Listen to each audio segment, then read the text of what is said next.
Hi, don't forget to like and share this video and also subscribe to my YouTube channel and press the notification button so whenever I upload motivational content, you will be informed.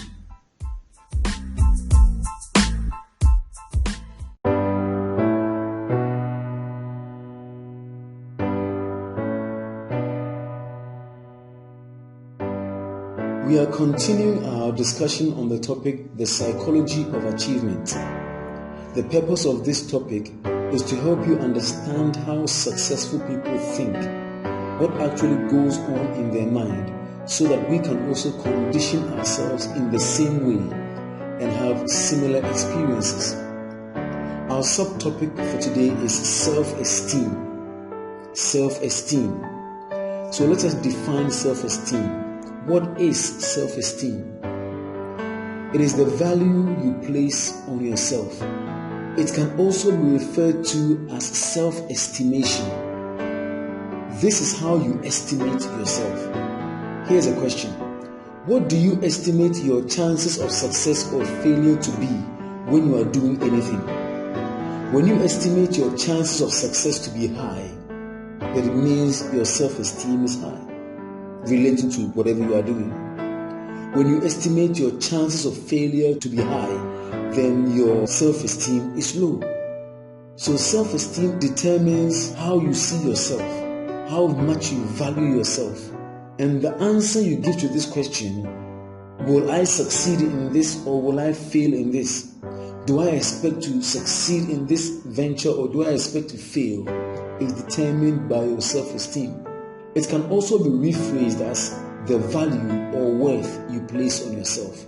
It is sometimes called self-worth or self-value.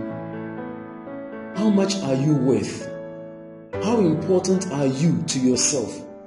I'm not talking of how important are you to God or how important are you to your family or the nation. How important are you to yourself? Because this will determine how important you make yourself to others. Self-esteem develops from childhood. It starts from childhood and grows or diminishes depending on how much time and money is invested into you as a child. So if you are growing up as a child and a lot of time and money is invested into you, it builds your self-esteem. If your parents don't invest much time and money into you, it diminishes your self-esteem. Now, this could mean that a child may grow up in a rich family, but the parents don't invest time in the child. So the child could grow up having all the things money could buy, but their self-esteem is damaged because the parents did not invest time in them. On the other hand, a child could grow up in a poor family where there's very little for the child, but the parents invest a lot of time in the child. And so this builds the child's self-esteem. The mindset of a person starts developing from the age of 3 months when the child is in the womb. That's in the second trimester of pregnancy. The child can hear things that are going on outside, and this starts to form the mindset of the child. So when you are 3 months pregnant, every argument, every discussion, every radio program you listen to, every television program you listen to, every music you listen to, the child hears the same thing. And this starts the formation of the child's mind. Now the mindset of the child is set by the time they are 8 years.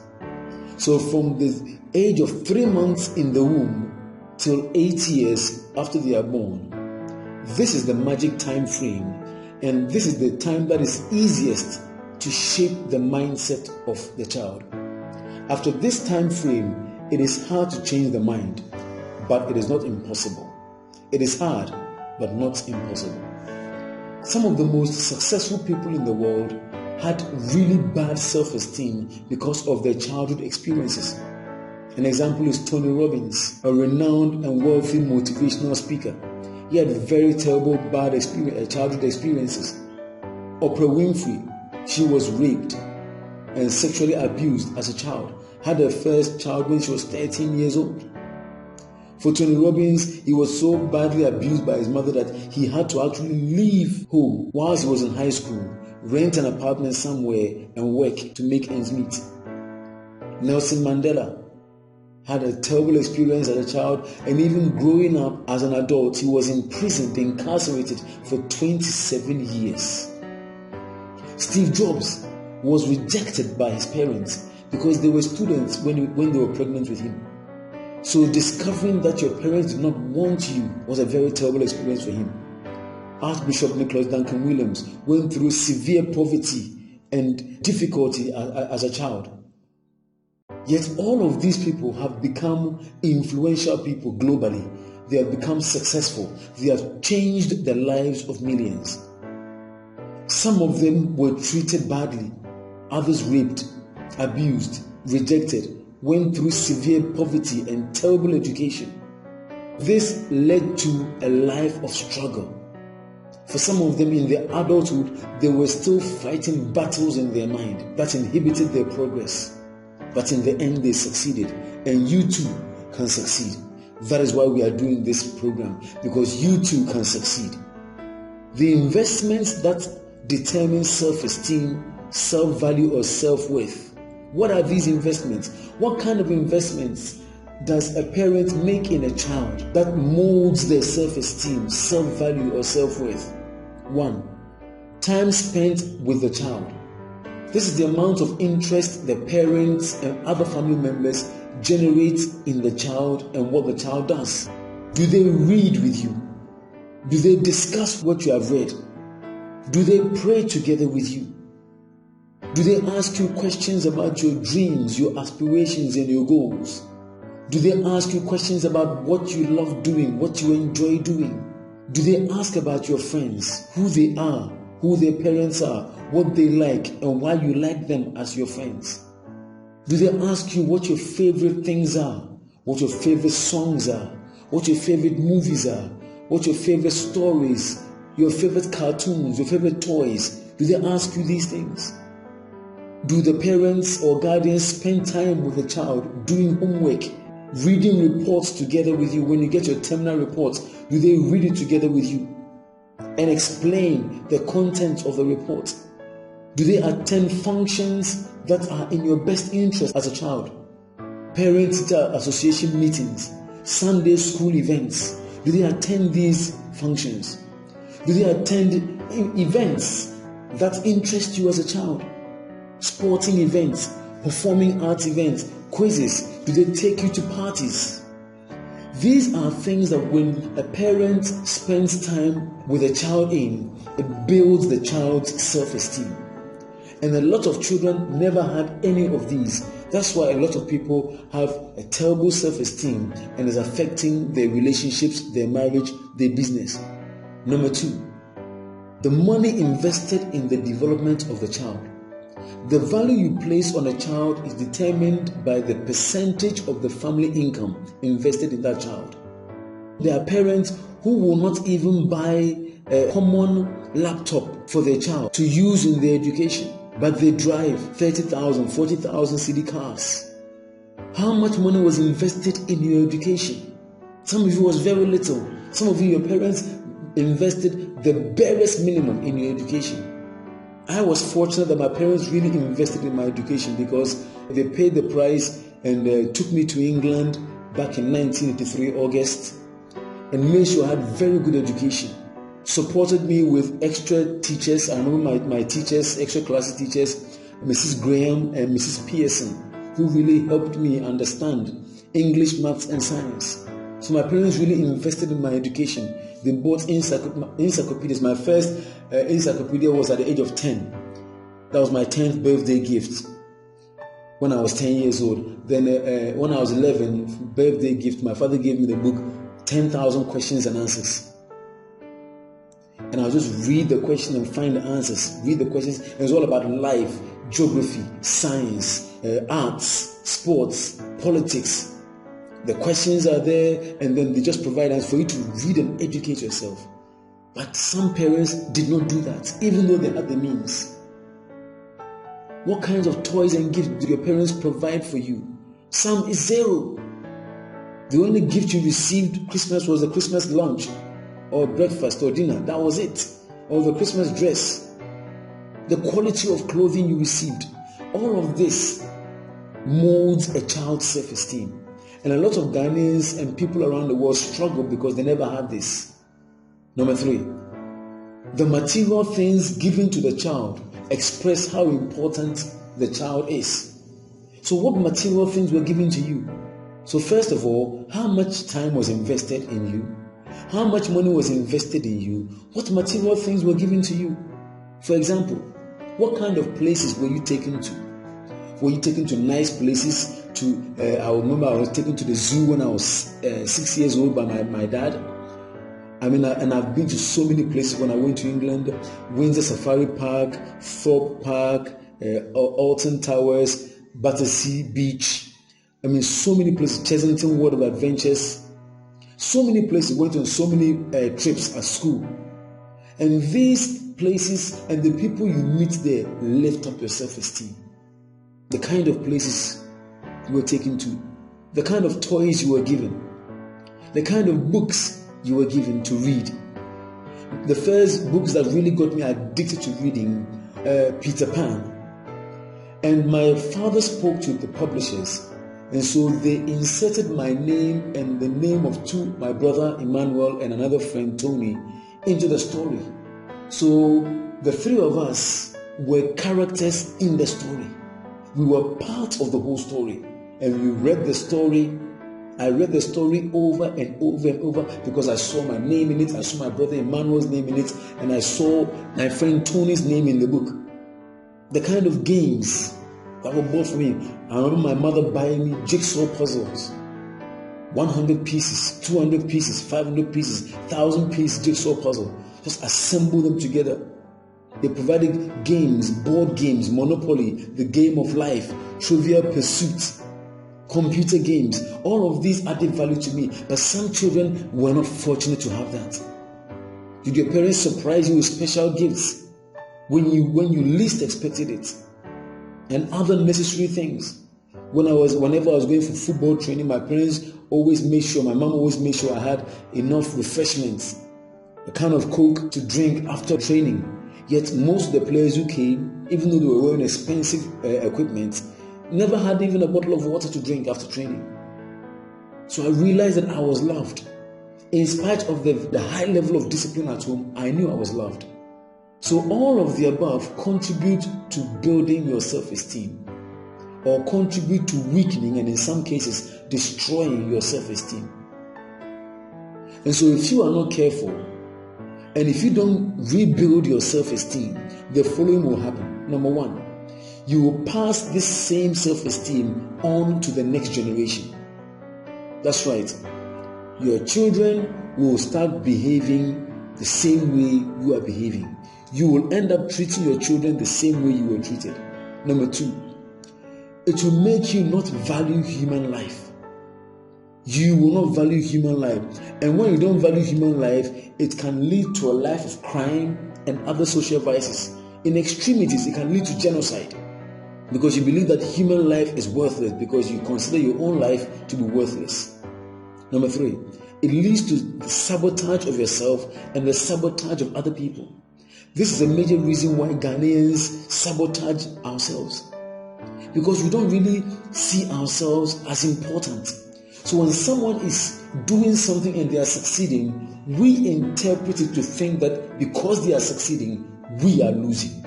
And so for us to win, they have to fail. And so we sabotage them. We also sabotage ourselves. We try something and after a while, and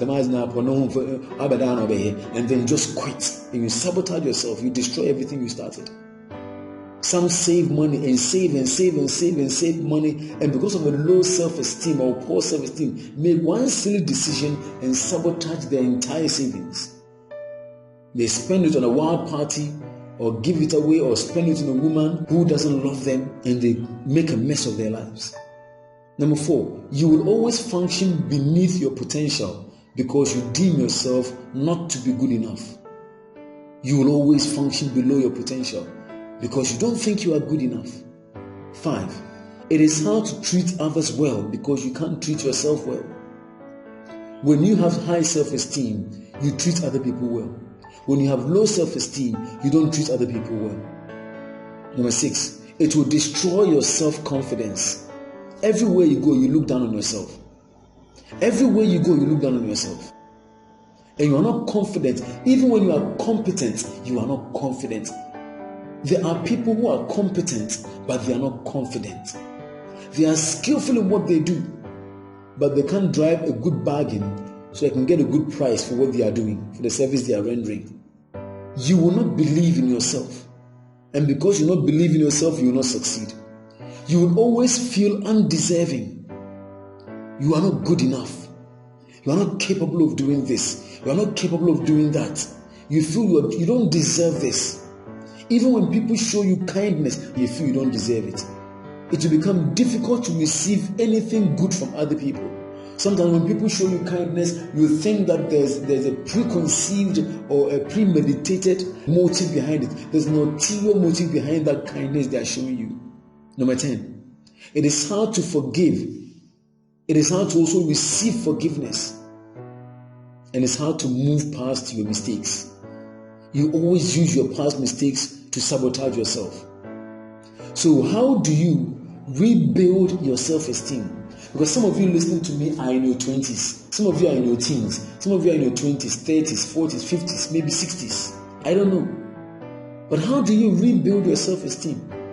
Now, according to Dr. Caroline Leaf, the beauty of the human mind is its plasticity. The human mind is like plastic. It can be remolded. It can be reshaped.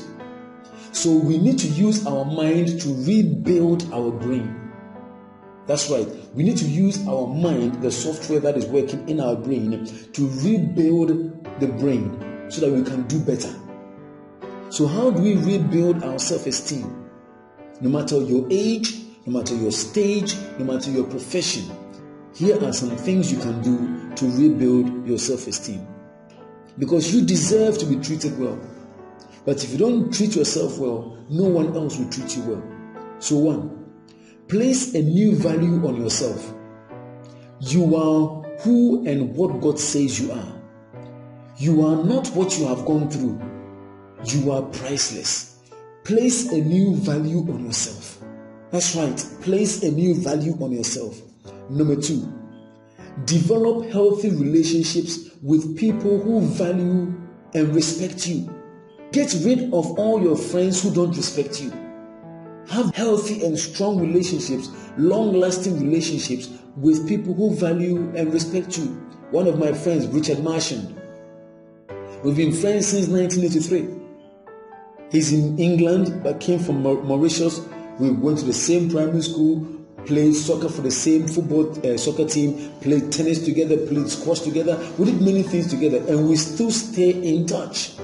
He respected me because of who I am, and I respected him equally. Stay away from those who don't respect you. Stay away from relatives who don't respect you. Number 3, develop hobbies and extracurricular activities that interest you and fill your heart with joy.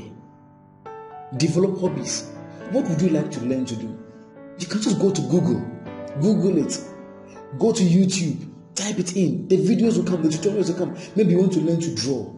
You want to learn to design. You want to learn to play a musical instrument. A hobby. Find a hobby. Find something you can do after work that fills your heart with joy. It could be painting. It could be singing lessons. There are many tutorials on YouTube on how to sing. I don't know what it is, but find some hobbies. Find something to do. Find something that you have always loved doing.